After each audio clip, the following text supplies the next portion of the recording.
Hey, I shouldn't be telling you this, but if you skip this part of the video, you will miss out on the deal of a lifetime. If you click the link in the description, you will see that Atlas VPN are giving out an offer to get a 3-year subscription for just $1.83 per month. That's less than Netflix's latest price increase. Plus, it comes with 3 months for free and a 30-day money-back guarantee. It's the best VPN on the market, and you can use it to watch shows that are not available on streaming services in your country. So you can watch Friends on UK Netflix, no matter where you are in the world, as long as you have a subscription to Netflix.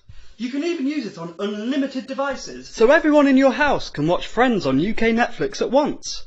And they keep your searches private, so that we'll all finally stop spying on you. But remember, time is of the essence if you want to get this offer. Just $1.83 per month to get a 3-year subscription by clicking the link in the description below. Am I the asshole for showing my twin sister's OnlyFans to our parents? I, 18F, and my identical twin sister, also 18F, obviously, have always had a tumultuous and competitive relationship. We've always fought over everything. Guys, clothes, friends, etc. But our relationship came to a halt a few weeks ago when a mutual guy friend of ours sent me a link to an OnlyFans profile, with an attached message that stated, "This you?" Confused, I clicked on the link and was shocked to discover that the profile belonged to my twin sister. The profile picture was very clearly a scantily clad image of her, and the username was my nickname that literally everyone in my life uses. I asked our friend about it and he told me that he had discovered the profile through Twitter and then subscribed to the profile, which included dozens of videos of her doing spicy things to say the least, solo and with partners, all of which with her face showing. I was floored and, in a fit of rage, showed the profile to our parents. I mean, literally anyone who saw that profile that knows us would immediately assume that it's me, considering she's basically going by my name. Our parents forced her to delete the profile and she hasn't spoken to me since, claiming that I not only ruined her main source of income, but also betrayed her trust. However, I think that she betrayed my trust by going by my nickname. Am I the asshole? Not the asshole. She exploited your identity for profit. She's lucky you only told your parents, instead of suing her. Not the asshole. What kind of asshole uses their twin's name for OnlyFans? It baffles me why someone would do that asshole move. Not the asshole for the sole reason that by being your identical twin and using your own nickname, she's essentially posing as you, and this could have serious consequences in real life, such as if a potential employer found it and assumed it was you. Why on earth wouldn't she go with a different stage name? Do you think maybe she did that on purpose to fuck with you? Am I the asshole for refusing to share my bed with my brother-in-law even though his kids were sleeping in it? My F30 sister F35 passed away 2 months ago. She has 2 kids, 3 and 5, and I help take care of them by either visiting BIL's house or have them come over to mine. Days ago, brother-in-law left the kids with me for the day, then called in the evening asking if I could have them stay with me for the night. I of course agreed. The kids and I fell asleep while we were reading a story, and then at 1 a.m. I woke up to some noise. I opened my eyes and saw my brother-in-law slowly climbing in bed. I freaked out asking what he was doing. He tried to calm me down, then said that he saw the kids were with me and wanted to join us. This did not sit right with me. I was confused. I asked how he thought this was an appropriate thing to do, and he again said that his kids were there so he didn't think I'd mind him being with them. I felt extremely uncomfortable. I got up and asked him to please leave the room, but he objected, saying, "I can't keep him away from his kids." I told him that I'd have the kids join him in a minute. He eventually walked out. He had the kids get dressed and took them home after calling what I did unnecessarily cruel and rude. Next day I tried to call to check on the kids, but he was still upset, saying they were asleep after I interrupted their sleep by refusing to let him join us in bed. I hung up and felt so many things all at once. I told my mom and she said I had to apologize for how I behaved towards my grieving Bill. Am I the asshole for saying no? Not the asshole. You weren't keeping him from his children, you were keeping him from creeping into your bed while you slept. I can understand that everyone's going through a really hard time right now, so maybe he doesn't understand what he did, but that doesn't make you the asshole here. Not the asshole. This is not okay. Grief makes people do strange things, but the second you said no, it should have been respected. This is extremely creepy.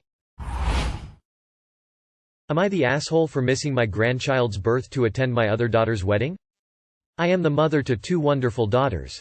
Sophia, 32 and Nicole, 26, and I'm really not sure if I was cruel toward Sophia for my decision or not.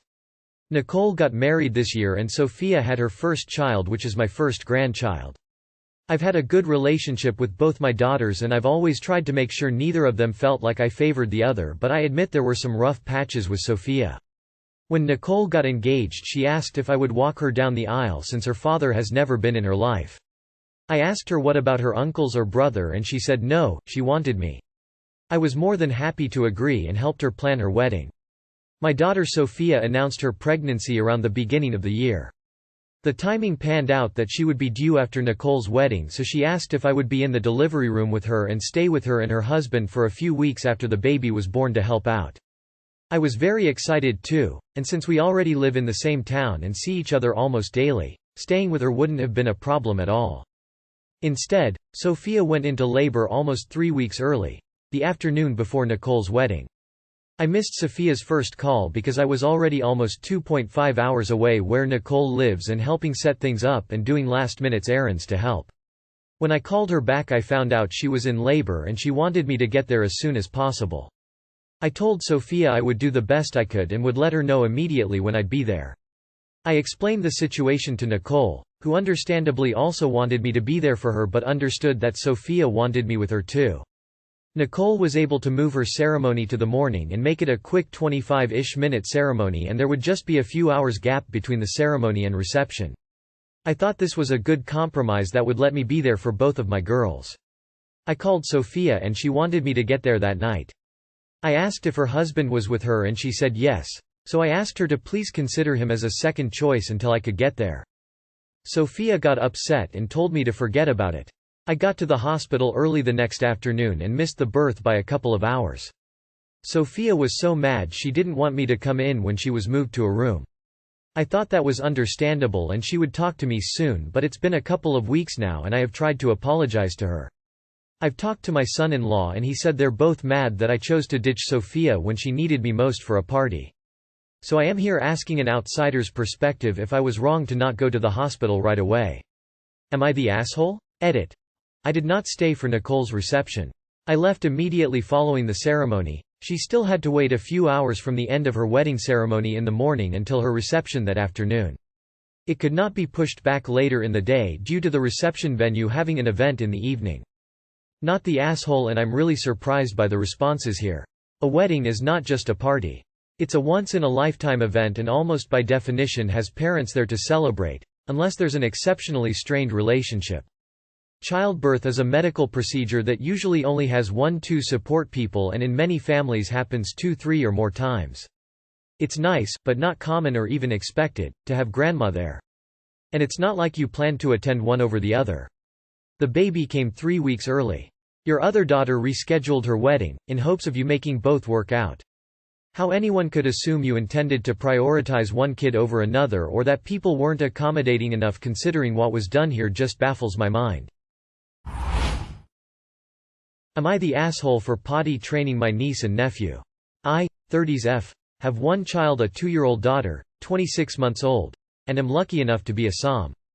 Having had the time and good fortune, I was able to potty train our daughter when she was 21 months. Every family is different and this worked for us. She's been day trained reliably since about 22 months, and night trained for the past month. My brother and his wife have 2 kids, Irish twins 10 months apart, 3M and F. Their daughter just turned 3, and their son will be 4 in almost 2 months. Both were still in diapers. No judgment there, we all have different lives and every kid is different. They had a chance to go to a destination wedding and asked if we could watch their kids for 8 days. I love my niece and nephew and am home anyway, so we said yes. On day 2 of their visit, my niece noticed my daughter's princess panties and asked if she could have some too. I said sure, but when you wear panties you have to use the toilet etc. I had a pack that is too big for my daughter currently, and gave those to her. She had one accident that day but otherwise took to it amazingly well. On day 4, my nephew commented on being the oldest and being the only one currently in diapers and asked if he could have some undies too, but not princess ones, so I had the same talk with him about using the toilet and practiced a couple times. We went to the store and he picked himself out some undies. He has had 0 accidents and is dry overnight too. When my brother and Sil came back it was obviously mentioned that they were out of diapers. I mentioned that niece has been wearing a pull-up overnight but nephew is dry 24/7. My brother's first reaction was he was happy and thanked me. My Sil on the other hand got really mad. Told me I had no right, etc. And that it's one thing to force my kid to do it when she's too young but another to force her kids too. I never intended to potty train them. I figured I'd be changing diapers for 8 days and that was fine. But when they asked it seemed wrong to deny a child and keep them in diapers. Am I the asshole? Not the asshole. You just did what the kids wanted. Your story makes it sound like they were calling the shots, initiating the process, and just ready to go. Your Sil has some problems. Not the asshole. And what is wrong with your Sil? I would have been eternally grateful for someone potty training my kids. Lol, I agree with you that all kids are different when it comes to that, but your Sil seems to be lagging in this area if she hasn't even started trying to train them and they are showing interest in it. Not the asshole. There is a type of potty training called child-led when the kid becomes interested in the potty. I'm betting 4-year-old has been wanting to use it and his mom won't let him. Not the asshole. OMG, I would cry tears of joy if my sister potty trained my kids. You didn't force anything on their kids and honestly them being potty trained was way overdue.